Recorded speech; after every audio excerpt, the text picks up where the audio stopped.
Little House in the Big Woods, the next part. Alright, so it's Christmas time, and they were all outside making the impressions, the pictures in the snow. They played so hard all day that when night came, they were too excited to sleep.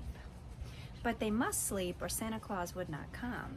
So they hung their stockings by the fireplace and said their prayers and went to bed. Alice and Ella and Mary and Laura all in one big bed on the floor. Peter had the trundle bed. Aunt Eliza and Uncle Peter were going to sleep in the big bed, and another bed was made on the attic floor for Pa and Ma. The buffalo robes and all of the blankets had been brought in from Uncle Peter's sled, so there were enough covers for everybody. Pa and Ma and Aunt Eliza and Uncle Peter sat by the fire talking, and just as Laura was drifting off to sleep, she heard Uncle Peter say, "Eliza had a narrow squeak the other day when I was away at Lake City. You know Prince, that big dog of mine?" Laura was wide awake at once. She always liked to hear about dogs. She lay still as a mouse and looked at the firelight flickering on the log walls and listened to Uncle Peter. Look, there she is. Everybody else is asleep, but she's listening. "Well," Uncle Peter said, "early in the morning, Eliza started to the spring to get a pail of water, and Prince was following her. She got to the edge of the ravine where the path goes down to the spring, and all of a sudden, Prince set his teeth in the back of her skirt and pulled. You know what a big dog he is. Eliza scolded him, but he wouldn't let go. And he's so big and strong, she couldn't get away from him. He kept backing and pulling till he tore a piece out of her skirt. It was my blueprint," Aunt Eliza said to Ma. "Dear me," Ma said. "He tore a big piece right out of the back of it," Aunt Eliza said. "I was so mad I could have whipped him for it, but he growled at me." "Prince growled at you?" Pa said. "Yes," said Aunt Eliza. So then she started on again toward the spring. Uncle Peter went on, but Prince jumped into the path ahead of her and snarled at her. He paid no attention to her talking and scolding. He just kept on showing his teeth and snarling, and when she tried to get past him, he kept in front of her and snapped at her. That scared her. I should think it would," Ma said. "He was so savage, I thought he was going to bite me," said Aunt Eliza. "I believe he would have." "I never heard of such a thing," said Ma. "What on earth did you do?" I turned right around and ran into the house where the children were and slammed the door," Aunt Eliza answered. "Of course Prince was savage with strangers," said Uncle Peter, "but he was always so kind to Eliza and the children. I felt perfectly safe to leave them with him." Eliza couldn't understand at all. After she got into the house, he kept pacing around it and growling. Every time she started to open the door, he jumped at her and snarled. "Had he gone mad?" said Ma. "That's what I thought," Aunt Eliza said. "I didn't know what to do. There I was, shut up in the house with the children and not daring to go out, and we didn't have any water. I couldn't even get any snow to melt. Every time I opened the door so much as a crack, Prince acted like he would tear me to pieces." "How long did this go on?" Pa asked. "All day till late in the afternoon," Aunt Eliza said. "Peter had taken the gun, or I would have shot him." Along late in the afternoon, Uncle Peter said, he got quiet and lay down in front of the door. Eliza thought he was asleep, and she made up her mind to try to slip past him and get to the spring for some water. So she opened the door very quietly, but of course he woke up right away. When he saw she had the water pail in her hand, he got up and walked ahead of her to the spring, just the same as usual. And there, all around the spring in the snow, were the fresh tracks of a panther. "The tracks were as big as my hand," said Aunt Eliza. "Yes," Uncle Peter said. "He was a big fellow. His tracks were the biggest I ever saw. He would have got Eliza sure if Prince had let her go to the spring in the morning. I saw the tracks. He had been lying up in that big oak over the spring, waiting for some animal to come there for water. Undoubtedly, he would have dropped down on her. Night was coming on when she saw the tracks, and she didn't waste any time getting back to the house with her pail of water. Prince followed close behind her, looking back into the ravine now and then. I took him into the house with me, Aunt Eliza said, and we all stayed inside until Peter got home. Did you get him, Pa asked Uncle Peter. No, Uncle Peter said. I took my gun and hunted all around the place, but I couldn't find him. I saw some more of his tracks. He'd gone on north, farther into the big woods.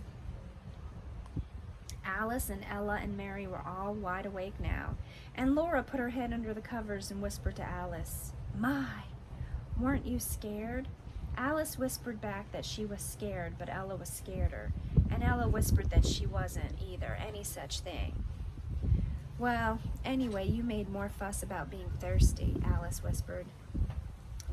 They lay there whispering about it till Ma said, Charles, those children never will get to sleep unless you play for them. So Pa got his fiddle. The room was still and warm and full of firelight. Ma's shadow and Aunt Eliza's and Uncle Peter's were big and quivering on the walls in the flickering firelight, and Pa's fiddle sang merrily to itself. It sang Money Musk and The Red Heifer, The Devil's Dream, and Arkansas Traveler, and Laura went to sleep while Pa and the fiddle were both softly singing, My darling Nellie Gray, they have taken you away, and I'll never see my darling anymore. In the morning, they all woke up almost at the same moment. They looked at their stockings, and something was in them. Santa Claus had been there. Alice and Ella and Laura in their red flannel nightgowns, and Peter in his red flannel nightshirt all ran shouting to see what he had brought. In each stocking there was a pair of bright red mittens, and there was a long flat stick of red and white striped peppermint candy, all beautifully notched along each side. They were all so happy they could hardly speak at first. They just looked with shining eyes at those lovely Christmas presents. But Laura was happiest of all. Laura had a rag doll. She was a beautiful doll. She had a face of white cloth with black button eyes. A black pencil had made her eyebrows, and her cheeks and her mouth were red with the ink made from pokeberries. Her hair was black yarn that had been knit and raveled so that it was curly. Okay, look. So there's Mittens, but look. There's Laura with her rag doll. Look how lovingly she's looking. She had little red flannel stockings and little black cloth gaiters for shoes, and her dress was pretty pink and blue calico. She was so beautiful that Laura could not say a word. She just held her tight and forgot everything else. She did not know that everyone was looking at her till Aunt Eliza said, Did you ever see such big eyes? The other girls were not jealous because Laura had mittens and candy and a doll, because Laura was the littlest girl, except baby Carrie and Aunt Eliza's little baby Dolly Varden. The babies were too small for dolls. They were so small they didn't even know about Santa Claus. They just put their fingers in their mouths and wriggled because of all the excitement. Laura sat down on the edge of the bed and held her doll. She loved her red mittens and she loved the candy, but she loved her doll best of all. She named her Charlotte. Then they all looked at each other's mittens and tried on their own, and Peter bit a large piece out of his stick of candy, but Alice and Ella and Mary and Laura licked theirs to make it last longer.